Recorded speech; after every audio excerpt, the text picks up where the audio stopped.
Hello everyone and welcome back to another race preview. Today we're going to be breaking down the Austrian Grand Prix, which is coming up this weekend. It is the second race of our triple header. Alongside me today I have my co-host Enzo the Bear. As always for these previews, he's going to be giving his insights as well. He'll try to be as unbiased as possible, but bear with us. The Austrian Grand Prix marks the 11th round of the F1 Championship after we just left Barcelona, where we had the Spanish Grand Prix and saw Max Verstappen get yet another win.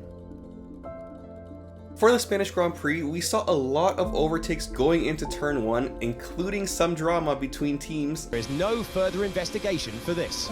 Yeah, there was definitely contact, and Carlos pulling Max Verstappen around the outside. That is a great... Unfortunately, due to the poor start, Lando Norris could not convert his pole position into a win, but once again, that car looked like it was the quickest car out there, so kudos goes out to Max, who managed to pull out a win on arguably not the fastest car. He is just once again showing that he is truly a dominant driver, and it's not just the car. Another thing to note is that the standings did change up a little after the Spanish Grand Prix.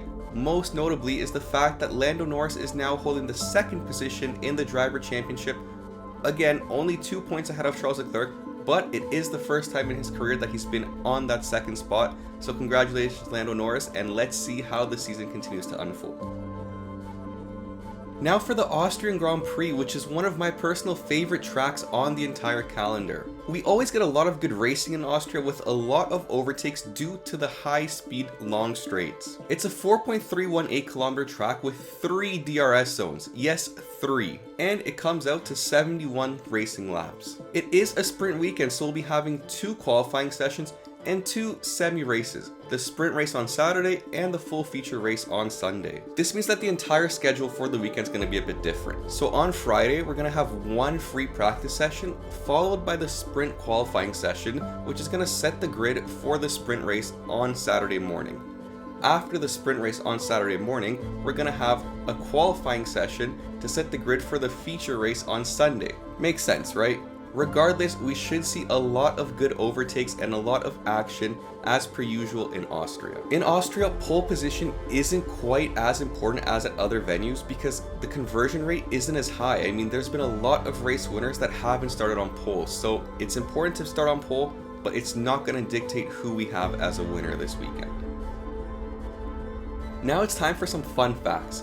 The first official race held in Spielberg was back in 1970, and this continued all the way until 1987. It then had a 10-year hiatus before returning to the calendar back in 1997, where it held its spot until 2003, when it once again took a break until 2014, and ever since 2014 it's been part of the F1 calendar. Spielberg is also known as Red Bull Ring because, well, it's the home of Red Bull racing. Max Verstappen is the most successful driver at the Austrian Grand Prix, having won the race 4 times, and if we count the Styrian Grand Prix, which was held during COVID back in 2021 on the exact same circuit, then he's actually won the race 5 times. And from a team standpoint, Ferrari and McLaren are tied as the most successful teams, each having won at the venue 6 separate times. Although it is to note that all of Ferrari's 6 wins have come under the current configuration of the track, not the one that was previously there.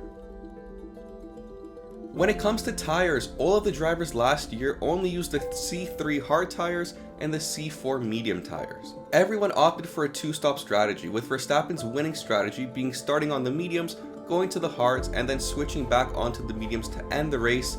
He did also pit on the penultimate lap, lap 69, for a set of soft tires, just so he could set the fastest lap. Unless we see rain this weekend, we could accept the same 2-stop strategy again, because degradation is high, it is a long race, and this is essentially the best strategy that the drivers have. We'll see differences between the way they go from the hards to the mediums, from the mediums to the hards and all that, but we should be expecting at least a 2-stop race.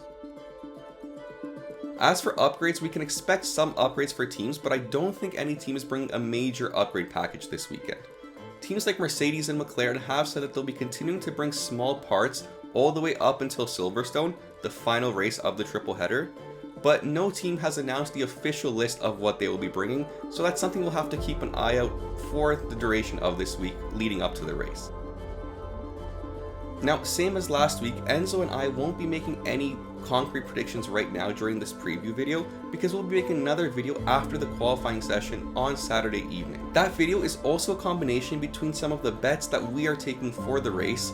Now, last week for the Spanish Grand Prix, all 8 of our bets hit, which meant we made some extra money. Hopefully all of you that were subscribed to the channel and saw that video right when it came out managed to place those bets and made some extra money for yourselves as well. If you didn't get a chance, make sure to subscribe to the channel and turn on the notifications so you're notified right when it drops so you can place your bets for the race as well. That is it for now. Thank you guys all for watching this quick preview. Make sure to subscribe to the channel and like and share this video with your friends. Let me know down in the comment section below who you think has a chance to win the Austrian Grand Prix this weekend. Thank you guys again and see you later this week. Bye.